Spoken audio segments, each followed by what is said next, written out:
Sir Ashok ಅವರು ಪತ್ರ ಬರೆದಿದ್ದಾರೆ, ರೈತರ ಸಾಲ ಮನ್ನಾ ಮಾಡಿ 50,000 ಎಷ್ಟು ಸಾಲ ಇದೆ 50,000 ಕೆಳಗಡೆ ಇರೋರಿಗೆ ಮಾಡ ಕೇಳಿ, ಪ್ರಧಾನ ಮಂತ್ರಿ ಕೂಡ ಕೇಳಿ, ಯಾರು ಬೇಡ ಅಂದಿದ್ರು. ಹೌದು ಸರ್, ನಾವೇ ಈಗ ವಿಬಿಜಿ ಗ್ರಾಮ್ಜಿನೂ ನಾವೇ ಮಾಡಬೇಕು. ಕೇಂದ್ರ ಪುರಸ್ಕೃತ ಕಾರ್ಯಕ್ರಮಗಳು ಯಾವ್ದು ಮೋದಿ ಅವರ ಹೆಸರಿದೆ ಅದಕ್ಕೆಲ್ಲಾನು ನಾವೇ ದುಡ್ಡು ಕೊಡಬೇಕು. ಜಲ್ ಜೀವನ್ ಮಿಷನ್ಗೂ ನಾವೇ ದುಡ್ಡು ಕೊಡಬೇಕು. ರೈತರ ಸಾಲನು ಮನ್ನಾ ಮಾಡಬೇಕು ಅಂದ್ರೆ ಮಾಡೋಣ. ಇವ್ರೇನ್ ಮಾಡ್ತಾ ಇದ್ದಾರೆ?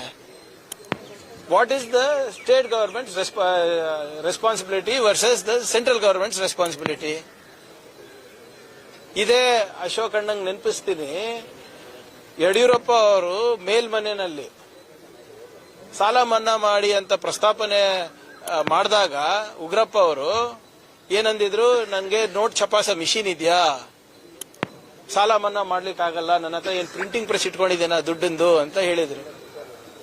ಅವಾಗ ಅವ್ರದೇ ಸರ್ಕಾರ ಇತ್ತಲ್ಲ.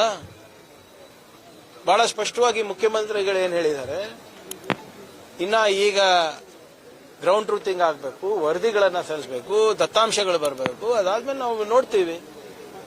ಈಗ ಸಾಲ ಮನ್ನಾ ಮಾಡಬೇಕು ಅಂದ್ರೆ ಮಾಡೋಣ, ಬೇಡ ಯಾರಂತ ಇದ್ದಾರೆ. ಆದ್ರೆ ನಿಮ್ ಸಹಕಾರ ಏನಿದೆ, ಅದಕ್ಕೆ ನಿಮ್ ಕೊಡುಗೆ ಏನಿದೆ? ಕೇಂದ್ರ ಸರ್ಕಾರದವರು ಮತ್ತೆ ನಿಮ್ ಎಂಪಿಗಳೆಲ್ಲ ಏನ್ ಮಾಡ್ತಾ ಇದ್ದಾರೆ?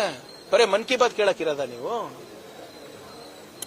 ನಾವು ಬಹಳ ಸ್ಪಷ್ಟವಾಗಿ ಮತ್ತೊಮ್ಮೆ ಹೇಳಲಿಕ್ಕೆ ಇಚ್ಛಾ ಪಡ್ತಾ ಇದ್ದೀನಿ, ಮಾನ್ಯ ಮುಖ್ಯಮಂತ್ರಿಗಳು ಎಲ್ಲ ರೀಜನಲ್ ಹೆಡ್ ಕ್ವಾರ್ಟರ್ಸ್ಗೆ ಹೋಗ್ತಾ ಇದ್ದಾರೆ.